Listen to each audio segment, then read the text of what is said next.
We hear a lot of stories from guys about dates that went wrong. From guys meeting girls who looked nothing like their pictures, to girls who would try deliberately to make a guy feel insecure. You are such a loser. You're a loser. And I can personally attest to a time when I was at an international dating seminar when one old-timer shared out, "My crazy ex from China tried to have me killed." Yikes. But just like people who stop to stare at car wrecks on the road of life, we often pass by hardly noticing at all people who are moving positively on the very same road. I didn't notice. In today's video, we'll share some Reddit stories of inspiring dates that went really right. So hang on tight and join me for the ride. Here's a viral Reddit story from user Conrad Close, who received over 2,500 likes and over 50 replies to his story that begins. Back in 2016, I created an anonymous Twitter account as a place to blow off steam and rant about things I didn't want my current or future employers seeing. Wasn't looking to make friends and definitely wasn't looking for romance. I'm not looking for money, I'm not looking for anything. But one day, another anonymous user direct messaged me one of my tweets with a message like, "OMG, yes, I totally agree with this." We started talking about random topics and hit it off immediately. What is the nature of the universe? Over the next few weeks, we talked on the phone a lot, FaceTimed every night, and before either of us realized what was happening, we were falling in love. I think I'm falling in love with you. People will argue whether you can fall in love with someone you've never met, but I can tell you that it's absolutely possible. It happened to me. One minor problem. I lived in South Georgia at the time, and she lived over 1,000 miles away in Chicago. Another minor problem. Both of our parents were absolutely opposed to us dating and did everything they could to keep us apart. That could be a real problem. She was a freshman in college and I was a sophomore at the time, and both of us were still living at home, so that became a challenge. If you thought a long-distance relationship was hard, try having a long-distance relationship in secret. That could be a real problem. Her parents wouldn't let me visit her, and every time we'd try to plan a trip to meet up, things would fall through. After about 7 months of waiting, I did the craziest thing I've ever done.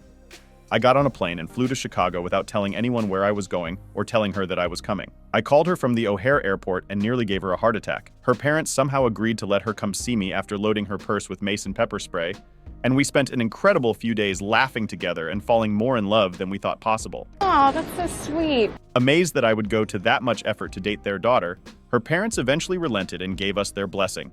We continued to date long distance, and in September 2018, I dropped to one knee on the Chicago waterfront and asked her to marry me.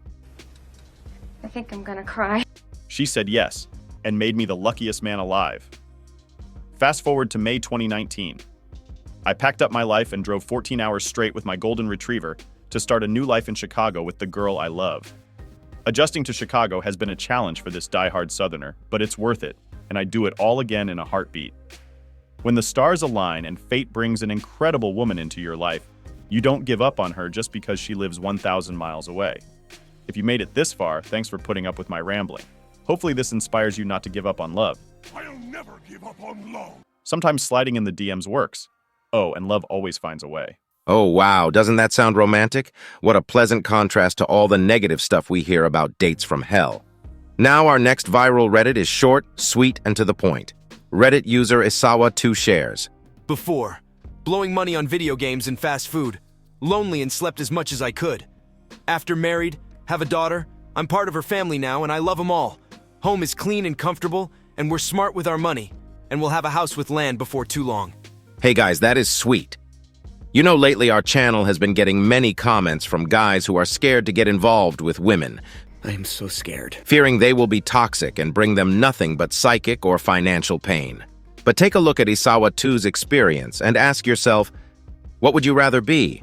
Blowing money on video games, fast food, being lonely and sleeping as much as you can? Or being married with a daughter and part of a new family that loves you and on your way to financial success and security? Well, that's a no-brainer. That's a rhetorical question, but you can leave your comments below. Reddit user Shock Rampage answered sarcastically, declaring, "So it's all an effing trap." It's a trap! I knew it. Now, not all the time does meeting someone online work out at first, but here's one that worked out last, as Reddit user Skodo observes about his dating experiences. It didn't work until it did. I had lots of first dates, one-night stands, and fizzled crushes before I met my wife on Tinder about 3 years ago. It just took a while to find a girl who A, I was attracted to, B, was attracted to me, and C, had similar desires for what they wanted out of life. The big thing is just be yourself, improve yourself if possible, and be patient. Someone who appreciates you for the things that make you who you are will come along. You can't rush compatibility. Wow, that seems like great advice. Just be yourself, improve yourself if possible, and be patient. That worked for him, and might it work for you too? Have you had any memorable dating experiences you'd like to share? Leave your comments below as we'd love to hear from you. And also be sure to subscribe to get early access to our next videos related to dating, relationships, and personal growth. You'll be glad you did. We thank you for joining us today, and as we bid you farewell, we remind you that you are absolutely fabulous, and yes, you are loved.